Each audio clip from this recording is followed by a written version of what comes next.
This week was the E3 conferences 2017, so we covered loads of the news on our channel this week. One thing you need to know about E3 is that all the news doesn't actually end after the conferences. After the conferences are finished, there's a few days of just show floor stuff. Loads of people walking around playing games, loads of developers walking around, loads of CEOs admitting stuff they didn't want to say on stage.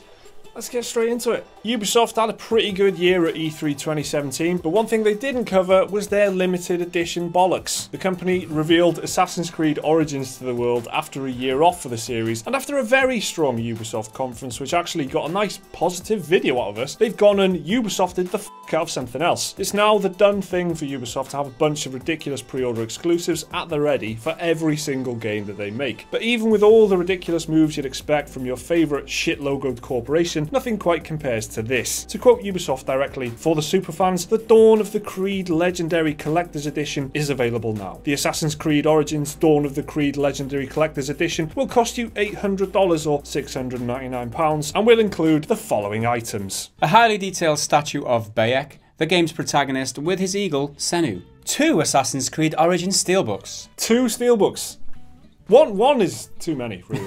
4 large lithographs signed by the students. Can I stop you there, Mike? Please. Having been in the printing industry, I would pronounce that lithograph. 4 large lithographs signed. Let's try this again.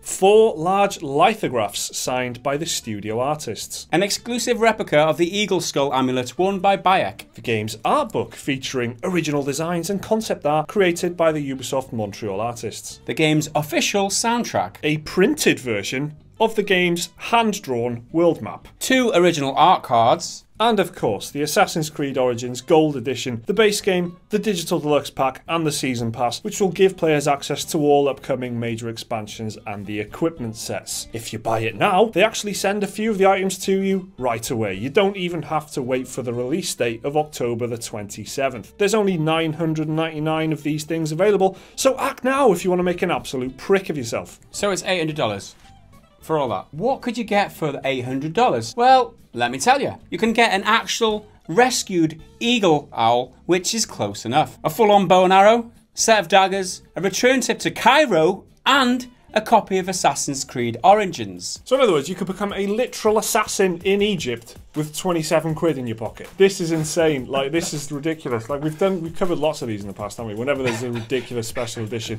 we always get, oh, well, you know, some people will enjoy it. But sorry, can we just sum up with the discussion points that we've got? What the f? Why the f? Who the f? And how the f? That was very well articulated by Jake there, who wrote this. This is so expensive and it's so ridiculous. There's just like, I don't know who'd want it. What else could you get with $800? You wouldn't spend it on this bullshit, would you? You could get a copy of the game and a very good gaming system. Yeah, it is ridiculous to us, and maybe you don't feel the same way. Maybe you think that it's a good investment or it's something that you're really interested in getting. If so, feel free to write that in the comments, and I'm sure people will be happy to set you straight. I would be fascinated.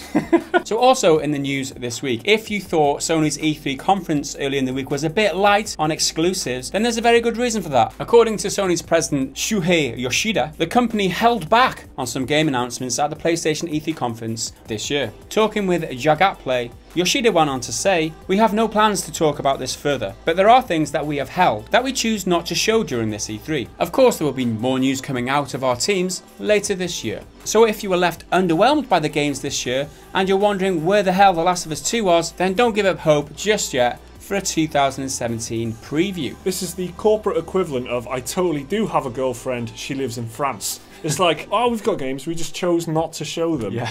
I'm sure that's true, but it just sounds fucking pathetic. Neil Druckmann did tweet recently, "We didn't bring Last of Us 2 this time because it was Uncharted Lost Legacy's time to shine," which I guess is fair enough. No? Alright. Moving on then, perhaps one of the biggest surprises, at least for us this week, was Xbox's Phil Spencer's talk of games actually turning out to be something of an understatement. Microsoft actually showed off 42 games in their conference, and it was very impressive. Despite all the terafloppage on display though, it looks like the Xbox One X's arsenal of games isn't quite the full fat gaming showcase that we'd expected. Speaking to Metro, Phil said, "Most people just want to go play games, and the breadth of games we showed was critical to me. For for young and old, male and female. I wanted to make sure we had a great cross-section because at the end of the day, the majority of people just want to buy a console, put a controller in their hands and play games they're going to enjoy. The number of pterodactyls in a game isn't important to them. There is more context to that thing about pterodactyls, but... Okay. Who's he talking to? Like, most people with enough money in their pockets would buy a PC, wouldn't they? Or is that me just being playing my Master Race card there? I don't know. Frustratingly in this interview, Phil also responded to a question about the lack of 60 frames per second with laughter. Returning the question to the interviewer, why do you care about 60 frames a second? The interviewer replied, it's the only number that affects gameplay, and Phil then deflected that question entirely. I think this is what's notable about this interview for me, is that Phil doesn't put a lot of weight in 60 frames per second. If you read the interview itself, it's really quite telling. What I got out of it was he doesn't rate, people don't want 60 frames per second. Like, what he said to the interviewer was, in your opinion, that's what's important, but a lot of people think differently. But who the f is he talking to? Because everyone who isn't a casual gamer would know that 60 frames per second is pretty damn important. To so many people, like, the fact that he doesn't realise that shows that he's either out of touch or he doesn't give a f. It's the attitude, it's the disregard for it, isn't it? Yeah, it's like he's not even considering like, oh yeah, 60 frames a second. That we tried to do that, we couldn't do it. He doesn't want to admit that. He thinks it's better to say, who cares about 60 frames a second, really? The problem for me is the fact that the Xbox One X can probably handle it, but he's not pushing it. It's the most powerful console ever known to man, but they're not pushing the 60 frames per second thing. Just Total Biscuit's gonna be fuming. So also this week, Luke Smith, director of Destiny 2, confirmed that the RPG shooter sequel will run at 30 FPS across all consoles, including the PS4 Pro and Xbox One X, despite their increased power. Bungie's reasoning for the 30 FPS cap is that the CPUs powering the Pro and the One X, the most powerful console ever, remember, were underpowered and couldn't push higher frame rates at the level of quality they wanted. We knew from the Destiny reveal event that the game would run at 30 FPS 4K on the PS4 Pro, but with the pretty massive jump in power on the One X, many people were anticipating there would be a 60 frames per second option for the One X. But apparently Bungie's game engine runs multiple complex physics and AI calculations at the same time, even though the Pro and One X have much more power. So this comes immediately after what we were talking about with good old Phil Spencer. So Phil Spencer has just dismissed that 60 FPS, like people don't want it, so who cares anyway.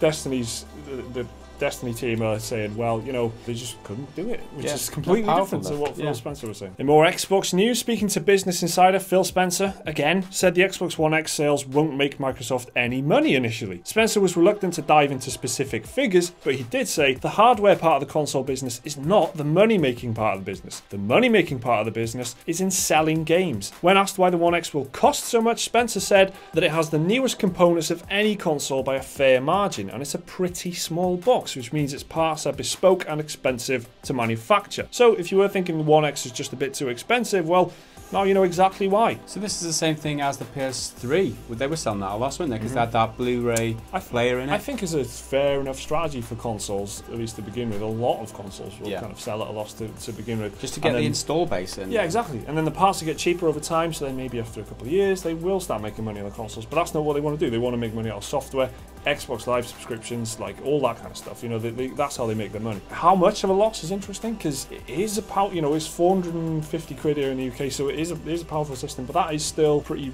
reasonable considering the form factor of it and everything, and you know how much modifications they've had to make to, like, you know, graphics cards and whatever to get it to fit in a nice tight little compartment. It's quite an advanced little bit of kit, so they're probably losing quite a bit of money on it. It's not just making a loss, it's probably making quite a bit of a loss. The hardware is pretty impressive, if you put it that way. So what you're getting for your money is quite good, let's put it that way. Now whether a $500 price point for a console is too much for you guys, a lot of you would agree that it is. For us, it seems like it's a reasonable value for money offering. I don't know what you guys think, let us know down in the comments. You weren't even paying attention the whole fucking time, you were like this. Do you know what I was doing? I was trying to see how much money it would cost in my Toyota Yaris to drive from my house to Cairo in Egypt.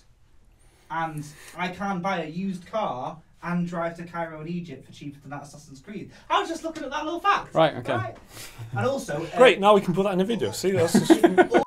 There's guaranteed to be something that we missed in the news this week. There's just too damn much going on. What caught your eye this week? Let us know what it was down in the comments. Remember to like the video if you enjoyed it. Subscribe if you want to see more videos like this. There's one right there if you want to watch that. There's a link to Patreon up there if you want to support the channel. See you next time.